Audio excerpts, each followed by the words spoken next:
Reviewing an article this week out of the Scandinavian Journal of Sports Science. This is called What to Train First, Balance or Explosive Strength, Impact on Performance and Intracortical Inhibition.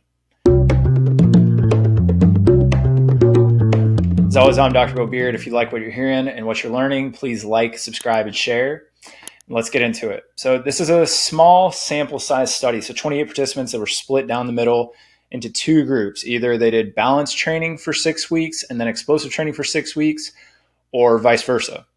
So what were the balance exercises? So in my world, when we, of conservative musculoskeletal care, when we look at balance exercises, sometimes we question, are we working on balance, or are we just basically challenging an unstable surface, and we're not really looking at the components of the vestibular apparatus and proprioception, mechanoreception. I don't know how well this article did at prescribing actual balance drills, but we can definitely differentiate between control drills and explosive drills. So what were the balance exercises for this? Unstable surface work. We can imagine things like an unstable surface, wobble board, Eric's pads, single leg stances, things like that. Dynamic balance tasks, that's position switching. I think of like triplanar work. I think Gary Gray-esque, that we're moving in a variety of spaces in and out of positions, maybe challenging the vestibular and sensory motor aspects there. And then eyes closed variations. Some exercises were done with eyes closed to make balance harder. So they would take the single leg stances, the positional dynamic challenges, and close the eyes if proficiency was being gained, and progress them over that 6-week period. The explosive exercises, the other side of the coin, focused on plyometric drills like jump squats, counter movement jumps, sprints of short distance, high intensity, medicine ball throws, overhead and chest, bounding and hopping drills. So our typical plyometric explosive power drills, emphasis on maximal effort, high speed, longer rest periods, and low to moderate number of repetitions during each one of those. This frequency was 2 sessions per week. Each session lasted about 45 minutes. I would say that's for people that have not been doing this training, that's a nominal amount of input. So the dose I wish was a little higher, just to see if we got any different delineation, but also if we really dug into this, we're looking at changes in motor control.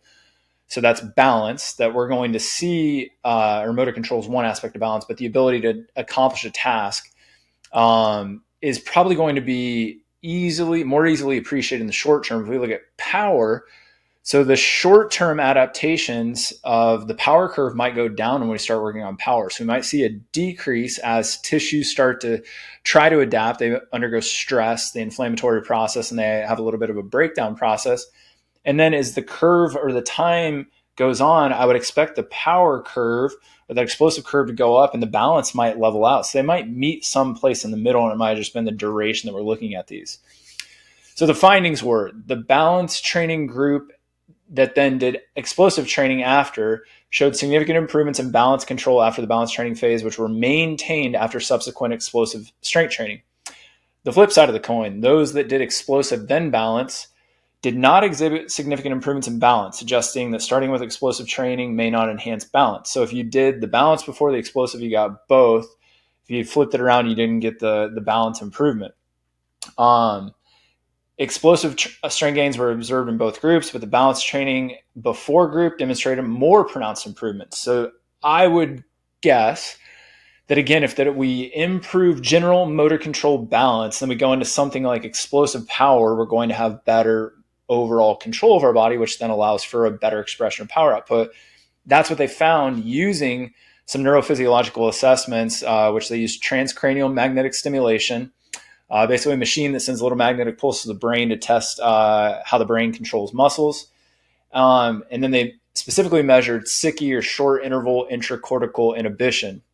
So I think a SICI is how well your brain basically taps the brakes. So like your ability to inhibit a muscle. So good braking, aka more inhibition, smoother, more controlled movements. So we know one thing with high level athletes, their ability to put on the brakes, decelerate, change directions far surpasses the kind of lay or amateur athlete, in that this is getting into looking at that.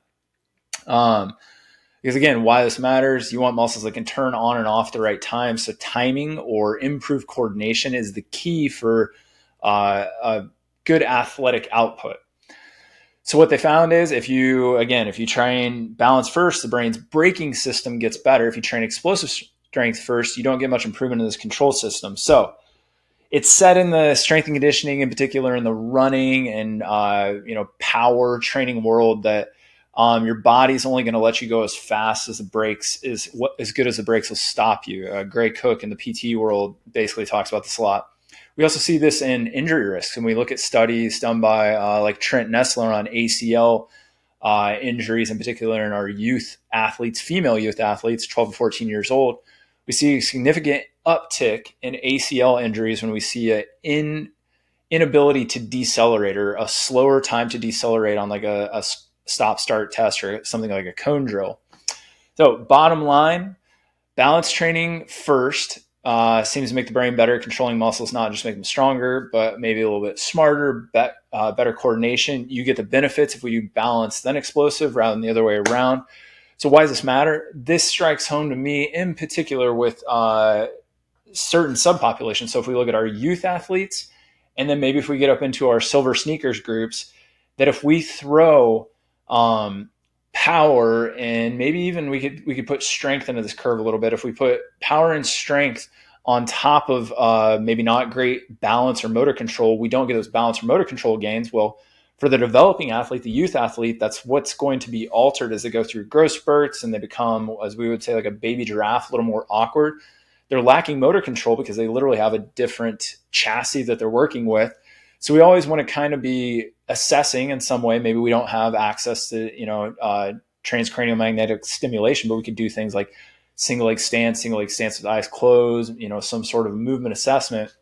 And then obviously in our elderly population, we know that fall risk is, increasing, that fall risk can lead to other health complications and even a increased morbidity rate for those that, experience something like a hip fracture due to fall. So I think it's important to have a way to assess this, have a way to intervene. And now we have some evidence, even though small sample size needs to be repeated. We could tweak some, variables here. Do your coordination balance training before we load the chassis. Same thing goes into rehab. We would not want to go into, in my opinion, a load management strategy without asking, well, how do you do those things? How well can you control things? How well can you put the brakes on? I hope you learned something. As I said before, if you did, you like what you heard, please share, like, and subscribe, and we'll see you next time.